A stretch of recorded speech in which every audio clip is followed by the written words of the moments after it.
ನನ್ನ ಅಜ್ಜನೂ ಕರೆದಿರಿ ನೀವು, ಪಾಪ ಆಶೀರ್ವಾದ ಮಾಡೋಂಥ ಒಬ್ಬ ದೈವ ಸ್ವರೂಪಿ ಕೂಡ, ಅವನು ಕೂಡ ಮಧ್ಯದಾರಿಯಲ್ಲಿ ತಾವು ಹೇಳಿದ್ರಿ. ನಾನು ಅದನ್ನು ಚರ್ಚೆ ಮಾಡೋಕ್ಕೆ ಹೋಗೋದಿಲ್ಲ.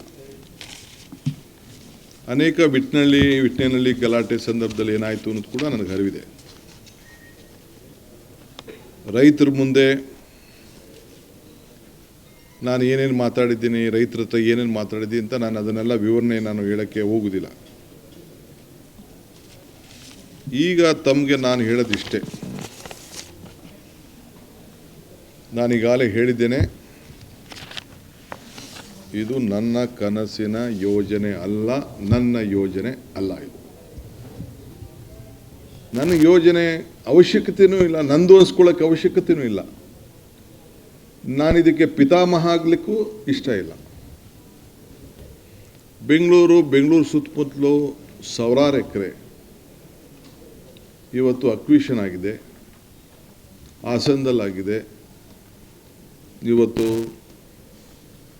ಕೃಷ್ಣ ಯೋಜನೆ ಆಲ್ಮಟ್ಟಿಲಾಗಿದೆ, ನಮ್ಮ ಆರುಬಲೆಲಾಗಿದೆ. ಆ ಎಲ್ಲ ಕಡೆ ಯೋಜನೆಗಳನ್ನು ಅಕ್ವಿಷನ್ನು, ಲ್ಯಾಂಡ್ ಅಕ್ವಿಷನ್ನು ಎಲ್ಲ ಕೂಡ ಆಗಿದೆ.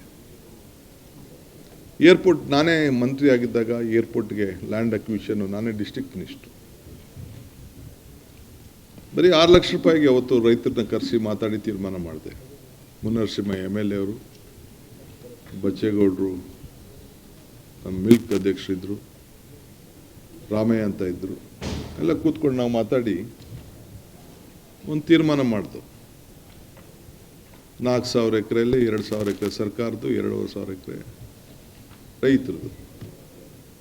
ಇವತ್ತು ಏನಾಗಿದೆ, ಸುತ್ತಮುತ್ತಲು ಏನಾಗಿದೆ ಅಂತ ನಾನೀಗ ನಿಮಗೆ ಆಲೋಚನೆ ಮಾಡ್ತಿಲ್ಲ.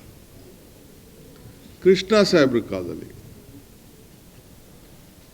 ITBT ಯೋಜನೆ, ವೀರಪ್ಪ ಮೊಯ್ಲಿಯವ್ರ ಕಾಲದಲ್ಲಿ ಕೆಲವು ಯೋಜನೆಗಳು, ಎಲೆಕ್ಟ್ರಾನಿಕ್ ಸಿಟಿ, 2 ಲಕ್ಷ, 1.5 ಲಕ್ಷ, 1 ಲಕ್ಷಕ್ಕೆಲ್ಲ ರೈತರು ಜಮೀನನ್ನು ಕಳ್ಕೊಂಡ್ರು. ಇವತ್ತು ಆ ಜಮೀನುಗಳೆಲ್ಲ ಒಂದು 50 ಕೋಟಿ, 60 ಕೋಟಿ, 70 ಕೋಟಿ ರೂಪಾಯಿ ಬೆಲೆ ಬಾಳಂಥದ್ದು ನಾನು ಕಿವಿಲಿ ಕೇಳ್ತಾ ಇದ್ದೀನಿ. ಅವರು ಯಾರವರು? ರಿಯಲ್ ಎಸ್ಟೇಟ್ ಏಜೆಂಟ್ಗಳು. ಅವರು ಜಮೀನು ಕಳ್ಕೊಂಡವರು, ರೈತರ ಕಳ್ಕೊಂಡವರು. ಯಾರು ಮಾಡಿದ್ರು, ಯಾವ ಕಾಲದಲ್ಲಿ ಆಯಿತು, ಅದು ನಾನೇನು ವಿವರಣೆ ಮಾಡಬೇಕಾದಿಲ್ಲ. ಆದರೆ ಇವತ್ತು 23/9/2006 ಮಾನ್ಯ ಗೌರವಾನ್ವಿತ ಮುಖ್ಯಮಂತ್ರಿಗಳ ಅಧ್ಯಕ್ಷತೆಯಲ್ಲಿ, ಆಗ ಯಾರಾಗಿದ್ದರು? ಕುಮಾರಸ್ವಾಮಿರ, ನೀವು ಜೊತೆಲಿದ್ರ? ಸಮ್ಮಿಶ್ರ ಸರ್ಕಾರ. ನೀವು ಇದ್ರಿ. ಸಮ್ಮಿಶ್ರ ಸರ್ಕಾರ, ಶ್ರೀ ಗೌರವಾನ್ವಿತ ಕುಮಾರಸ್ವಾಮಿಯವರಿದ್ದು, ಯಡಿಯೂರಪ್ಪನವರಿದ್ದು, ಅವರ ಜೊತೆಯಲ್ಲಿ ಸರ್ಕಾರ ನಡೀತು. ಅವರ ಅಧ್ಯಕ್ಷತೆಯಲ್ಲಿ ನಡೆದಾಗ 5 ಸಮಗ್ರ ಉಪನಗರಗಳನ್ನು ಅಭಿವೃದ್ಧಿ ಆಗಬೇಕು ಅಂತೇಳಿ, ಅದೇ ಡೇಟ್ ಹೇಳ್ತಾ ಇದ್ದೀನಿ, 23 ಸೇಮ್ ಡೇಟ್. ನಂದಗುಡಿ, ರಾಮನಗರ ತಾಲೂಕು, ಬಿಡದಿ, ಸೋಲೂರು, ಸಾತೂರು, ಈ ಎಲ್ಲ ಕಡೆ ಒಂದು ಯೋಜನೆ ಆಗಬೇಕು ಅಂತೇಳಿ ಅವರು ತೀರ್ಮಾನವನ್ನು ಮಾಡಿದ್ರು. ಟೌನ್ಶಿಪ್ ಮಾಡಲಿಕ್ಕೆ ಅಲ್ಲಿಂದ ಸ್ಟಾರ್ಟ್ ಆಯಿತು. ಅದಾದ ಮೇಲೆ 28/6/6 ಇದನ್ನು BMRDಯಿಂದ ಪಬ್ಲಿಕ್ ಪ್ರೈವೇಟ್ ಪಾರ್ಟ್ನರ್ಶಿಪ್, PPP, ಸರ್ಕಾರ ಅಲ್ಲ. PPP ಯಾರು ಮಾಡೋದು? ಬಿಸ್ನೆಸ್ ಮೆನ್ ಮಾಡೋದು, ರಿಯಲ್ ಎಸ್ಟೇಟ್ ಡೆವಲಪರ್ಸ್ ಮಾಡೋದು. ಯಾರು ಮುಖ್ಯಮಂತ್ರಿ ಆಗಿದ್ದರು?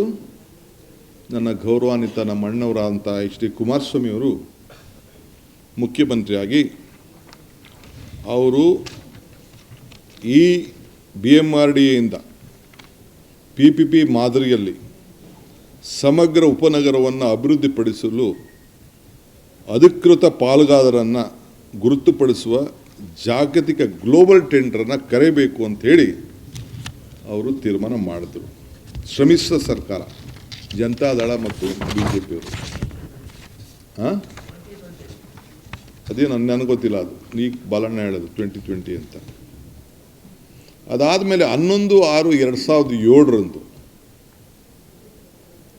ಅಡಿಷನಲ್ ಗ್ರಾಮಗಳು ಹೊಸಗೆ ಎಲ್ಲಿ ನೆನ್ನೆ ಗಲಾಟೆ ಆಗಿದೆಯಲ್ಲ ಆ ಜಾಗನ ಮರಂಡಳ್ಳಿ, ಮಂಡ್ಲಹಳ್ಳಿ, ವಡೇರಳ್ಳಿ ಭಾಗಶಃ ಗ್ರಾಮಗಳನ್ನು ಹೊಸದಾಗಿ ಇವತ್ತು ಆ ಟೌನ್ಶಿಪ್ ಒಳಗಡೆ ಸೇರಿಸಬೇಕು ಅಂತೇಳಿ ಜನತಾದಳ ಮತ್ತು BJP. ಆಗ ಗೌರವಾನ್ವಿತ ಅಶೋಕ್ರವರು ಸಚಿವರಾಗಿದ್ದರು, ಸಮ್ಮಿಶ್ರ ಸರ್ಕಾರ ಕೂಡ ಇತ್ತು. ಗೌರವಾನ್ವಿತ HD ಕುಮಾರಸ್ವಾಮಿ ಅವರು ಈ ರಾಜ್ಯದ ಮುಖ್ಯಮಂತ್ರಿಯಾಗಿ ನಾನು ಕೂತಿರುವಂಥ ಜಾಗದಲ್ಲಿ ಅವ್ರು ಕೂತ್ಕೊಂಡಿದ್ದರು. ಸೊ ತಿರ್ಗಾ 2010ಕ್ಕೆ ಬಂತು. ಆ ಸಂದರ್ಭದಲ್ಲೂ ಕೂಡ ಯಡಿಯೂರಪ್ಪನವರು ತಿರ್ಗಾ ಒಂದು ಸಮಗ್ರವಾದ ಉಪನಗರ ಯೋಜನೆಯನ್ನು ಮುಂದುವರಿಸಬೇಕು ಅಂತೇಳಿ 2ನೇ ಬಾರಿಗೆ ಗ್ಲೋಬಲ್ ಟೆಂಡರ್ನ ಕರೆದು PPP ಮಾಡಲಲ್ಲಿ ಅವರು ಕೂಡ ಆಹ್ವಾನವನ್ನು ಕೊಟ್ಟರು. ಆಗ ಕೂಡ ಅಶೋಕ್ರವರು ಸಚಿವರಾಗಿದ್ದರು, ಅವರು ಕೂಡ ಅದಕ್ಕೆ ಸಚಿವರಾಗಿದ್ದರು. ಅದಾದ ಮೇಲೆ ನಾನು ಹೇಳೋದು,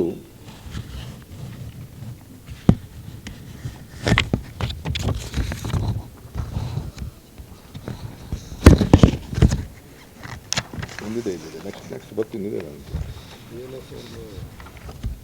ಅದಾದ ಮೇಲೆ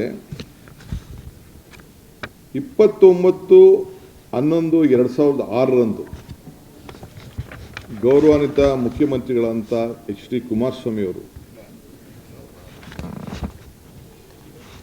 ಸ್ವಲ್ಪ ಕಣ್ಣು ಮಂಜಾಗ್ಬಿಟ್ಟಿದ್ದಾರೆ.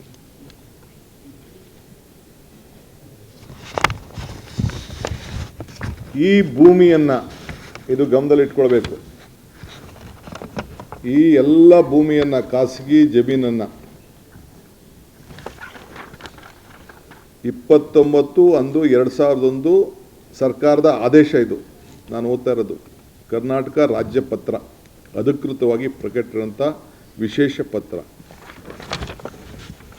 ಈ ಯೋಜನೆಯಲ್ಲಿ ಘೋಷಿಸಲ್ಪಟ್ಟ ಮೇಲ್ಕಂಡ ಗ್ರಾಮದಲ್ಲಿ ಯಾವುದೇ ಪ್ರಾಧಿಕಾರವಾಗಲಿ ಅಥವಾ ಯಾವುದೇ ವ್ಯಕ್ತಿಯಾಗಲಿ ಬೆಂಗಳೂರು ಮಹಾನಗರ ಪ್ರದೇಶ ಅಭಿವೃದ್ಧಿ ಪ್ರಾಧಿಕಾರ ವತಿಯಿಂದ ಪುನರ್ವಸತಿ ಪೂರ್ವಾನುಮತಿ ಪಡೆಯದೆ ಯಾವುದೇ ರೀತಿಯಲ್ಲಿ ಅಭಿವೃದ್ಧಿಗೆ ಅನುಮತಿ ಕೊಡತಕ್ಕದ್ದಲ್ಲ ಅಂಥೇಳಿ ಇದನ್ನು ರೆಡ್ ಝೋನ್ ಆಗಿ ಇದನ್ನು ಇಟ್ಟರು ಆವತ್ತು ಮಾನ್ಯ ಶ್ರೀ ಕುಮಾರಸ್ವಾಮಿ ಅವರು. ಇದರ ಅಲ್ಲದೆ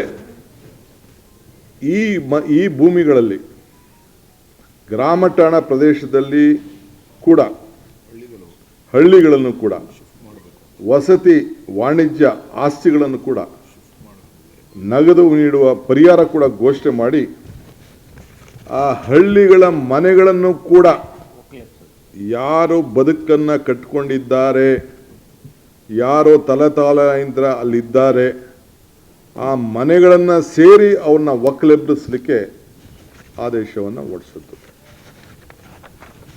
ಅವ್ರಿಗೇನೇನು ದುಡ್ಡು ಕೊಡಬೇಕು ಅಂತ ತೀರ್ಮಾನ ಕೂಡ ಮಾಡಿದ್ರು. 600 ಅಡಿ ಮನೆ ಇದ್ದರೆ 9,000 ಅಡಿ ಕೊಡ್ಬೋದು, 600 ಚದರ ಇಂದ 9,000 ಇದ್ದರೆ 1,200 ಅಡಿ ಕೊಡಬೇಕು.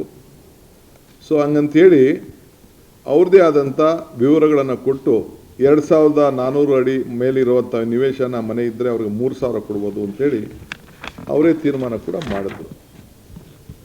ಅದಲ್ಲದೆ ಪ್ರೈವೇಟ್ ಡೆವಲಪರ್ DLFಗೆ ಪತ್ರ ಕೂಡ ಬರೆಸಿದ್ರು. ಅವರು ಏನು ನೀವು ಜಾಗ ಇದೆ, ನೀವು ಬನ್ನಿ, ರಿಯಲ್ ಎಸ್ಟೇಟ್ ಅಂತ ಹೇಳ್ತಾರಲ್ಲ ನಮ್ಮ ಅಣ್ಣ, ಜಾಗತಿಕ ಟೆಂಡರ್ ಕರೆದು ಆ DLF ಅವ್ರ ಹತ್ರ ದುಡ್ಡು ಕೂಡ ಕಟ್ಸ್ಕೊಂಡ್ರು ಪಾಪ, 400 ಕೋಟಿ ರೂಪಾಯಿ. ಹೆಚ್ಚಿನ ವಿಡಿಯೋಗಳಿಗೆ ಪ್ರತಿಧ್ವನಿ ಯೂಟ್ಯೂಬ್ ಚಾನೆಲ್ ಸಬ್ಸ್ಕ್ರೈಬ್ ಮಾಡಿ, ಬೆಲ್ ಐಕಾನ್ ಕ್ಲಿಕ್ ಮಾಡಿ.